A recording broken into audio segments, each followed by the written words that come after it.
Hello everyone. So in today's video we are going to talk about preamble of the constitution. Constitution का जो preamble होता है it acts as the preface of the constitution. जैसे हमारे notebook के अंदर जो पहला पेज होता है ना, इसको हम इंडेक्स बोलते हैं. उसमें क्या जो भी हमने पढ़ा होता है टॉपिक्स वो सब हम इंडेक्स में लिखते हैं. इसी तरीके से कॉन्स्टिट्यूशन का पर्पस क्या है, कॉन्स्टिट्यूशन का टेक्स्ट क्या है, कॉन्स्टिट्यूशन का ऑब्जेक्टिव क्या है, वो उस चीज़ को हमने प्रियम्बल में डिफाइन किया हुआ है. तो preamble acts as the preface of the constitution and it talks about the objective, the purpose of constitution. कि हमने constitution क्यों बनाया, हम क्या चीज़ क्या purpose constitution से achieve करना चाहते हैं. What is the idea behind constitution?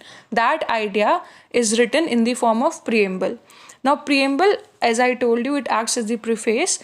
Preamble जो है it is based on objective resolution. तो जब कॉन्स्टिट्यूएंट असेंबली बनी, जवाहरलाल नेहरू ने एक ऑब्जेक्टिव रेजोल्यूशन लिखा था जिनमें उन्होंने बताया था कि हम ये कॉन्स्टिट्यूशन क्यों बना रहे हैं, कॉन्स्टिट्यूशन बनाने से, कॉन्स्टिट्यूशन को अडॉप्ट करने से हम क्या चीज़ें अचीव करना चाहते हैं, what is the purpose behind it.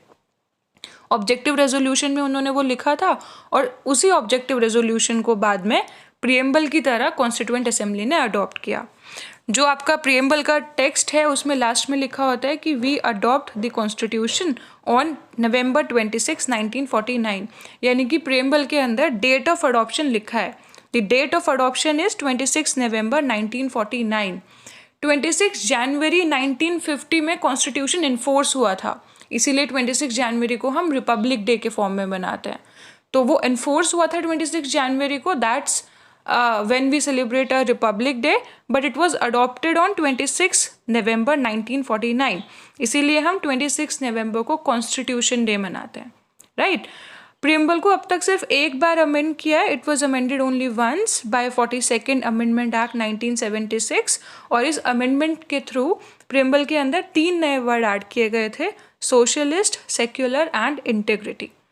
Preamble का जब आप टेक्स्ट पढ़ते हो तो आप देखते हो देयर आर सर्टेन की वर्ड्स. मतलब प्रियम्बल के टेक्स्ट में कुछ ऐसे की वर्ड्स हैं जो हमें कॉन्स्टिट्यूशन का ऑब्जेक्टिव, कॉन्स्टिट्यूशन का पर्पस समझाते हैं. तो जो की वर्ड्स हैं जैसे कि sovereign, socialist, secular, democratic, republic, justice, liberty, equality, fraternity, इन सभी को हम जब टेक्स्ट पढ़ेंगे तब 1 by 1 डिस्कस करेंगे.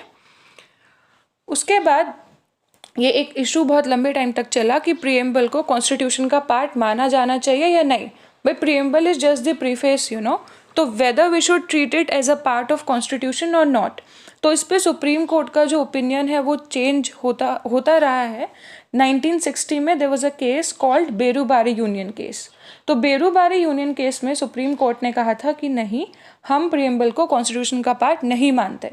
लेकिन बाद में केशवानंदा भारती केस 1973 में सुप्रीम कोर्ट ने कहा कि हम अपना अर्लियर ओपिनियन रिजेक्ट करते हैं and now we say that preamble is a part of the constitution.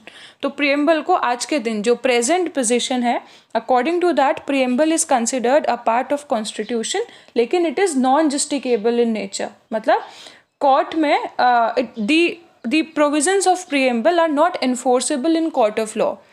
Preamble के जो प्रोविजंस हैं they are not enforceable in court of law, but still preamble is considered to be a part of constitution. Okay, preamble को amend भी किया जा सकता है, जैसे कि कॉन्स्टिट्यूशन में अमेंडमेंट होता है अंडर आर्टिकल 368. बिल्कुल इसी तरीके से प्रियम्बल को भी अमेंड किया जा सकता है, लेकिन उसके बेसिक फीचर्स को इफेक्ट नहीं होना चाहिए. तो doctrine of basic structure is there which was propounded by supreme court in the Kesavananda Bharati case 1973 में. और उसमें कहा था सुप्रीम कोर्ट ने कि पार्लियामेंट के पास ये पावर है, पार्लियामेंट चाहे तो कॉन्स्टिट्यूशन को अमेंड कर सकता है, लेकिन कॉन्स्टिट्यूशन का जो बेसिक स्ट्रक्चर है, जो बेसिक सोल है, उसको पार्लियामेंट अमेंड नहीं कर सकता. तो सिमिलरली प्रियम्बल को भी अमेंडेड किया जा सकता है because preamble is a part of constitution, लेकिन प्रियम्बल का जो बेसिक फीचर है उसको पार्लियामेंट अमेंड नहीं कर सकती. Okay, now let's look at the text of preamble. Preamble क्या बोलते हैं? So we the people of India having solemnly resolved to constitute India into a sovereign, socialist, secular, democratic republic and to secure to all its citizens justice. Justice कैसे? Social, economic, political, liberty, liberty of thought, expression, belief, faith and worship, equality of status and of opportunity, and to promote among them all fraternity, assuring the dignity of the individual and the unity and integrity of the nation. In our Constituent Assembly, this 26th day of November 1949, do hereby adopt, enact, and give to ourselves this Constitution. This is the text of our preamble. Okay, now there are certain key words which are written over here. Let us try and understand the meaning. So the first word is sovereign. Sovereign word का मतलब क्या होता है? Sovereign का मतलब होता है कि India is not a dependent state. India is not a dependent state. India is completely free. There is no authority above it and India is free to conduct its own affairs. मतलब India अपने internal matter भी और अपने external matter भी दोनों matter खुद decide करेगा. India completely पूरी तरीके से सक्षम है कि वो अपने आंतरिक और अपने बाहरी जो एक्सटर्नल अफेयर्स के मामले हैं, इश्यूज हैं, इंडिया उनके साथ खुद डील करेगा. There is no authority above it. It is not a dependency. It is a complete independent country which is free to conduct its own affairs, both internal and external. The next word is socialist. तो socialist ये जो term है, it was not originally in the preamble. It was added by 42nd Amendment Act 1976. और socialist का connotation मतलब यही कि India is going to be a welfare sort of society. India में जो पिछड़ा वर्ग है, जो गरीब वर्ग है, उसके लिए सरकार काम करेगी और इक्वालिटी लाने की, इकोनॉमिक इक्वालिटी लाने की कोशिश की जाएगी. That's the connotation of socialist. Then secular. So secular word too was added by 42nd Amendment Act of 1976. और secular word का मतलब क्या होता है कि state और religion दोनों अलग अलग चीज़ है. गवर्नमेंट का कोई रिलीजन नहीं होता और गवर्नमेंट जितने भी धर्म के लोग हैं, अलग अलग रिलीजन को गवर्नमेंट इक्वली प्रमोट करेगी, किसी एक रिलीजन के लिए बायस्ड नहीं होगी. तो सेक्युलर वर्ड का मतलब separation of state from religion. The state is not going to be biased towards any religion और वो सबका इक्वल प्रमोशन करेगी, सभी धर्मों को इक्वली ट्रीट करेगी, इक्वली प्रमोट करेगी. That is democratic. डेमोक्रेटिक का मतलब we all know that people, there is universal adult franchise. All those who are above the age of 18 years can cast their vote, can choose their representative, and then those representative will work for them. Democratic. Okay. Next is Republic.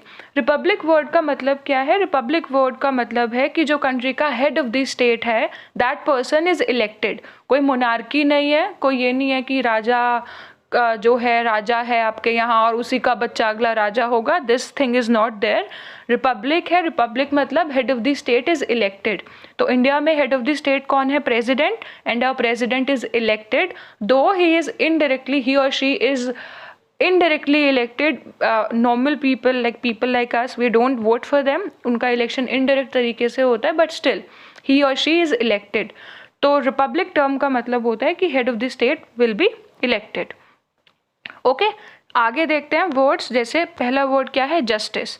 Justice कैसा? Social, economic and political. मतलब justice social होना चाहिए, समाज में justice मिलना चाहिए, economic justice होना चाहिए, इनइक्वालिटी नहीं होनी चाहिए और पॉलिटिकल जस्टिस होना चाहिए. राइट. ये जो आइडिया है जस्टिस का, it was taken from the Russian revolution. So Russian revolution occurred in 1917. तो रशियन रेवोल्यूशन से ये आइडियाज़ आया था कि जस्टिस होना चाहिए, सोशल, इकोनॉमिक एंड पॉलिटिकल. सामाजिक न्याय मिलना चाहिए, इकोनॉमिक न्याय मिलना चाहिए. इकोनॉमिक मतलब इनइक्वालिटी नहीं होना चाहिए, सबके साथ इकोनॉमिक जस्टिस हो और पॉलिटिकल जस्टिस भी हो. Okay. The next term is liberty. Liberty का मतलब क्या होता है? फ्रीडम. कि इंडिविजुअल के ऊपर, इंडिविजुअल जो करना चाहे वो कर सकता है, उसके ऊपर किसी तरह की कोई पाबंदी ना हो, रोक ना हो. This is called liberty. So there should be liberty of thought, expression, belief, faith and worship. And this concept of liberty, it has been taken from the French Revolution. Okay, I am writing it here. The ideas of justice is taken from Russian Revolution, and the ideas of liberty is taken from French Revolution. Okay, French Revolution was there from 1789 to 99. So from there these ideas have been taken.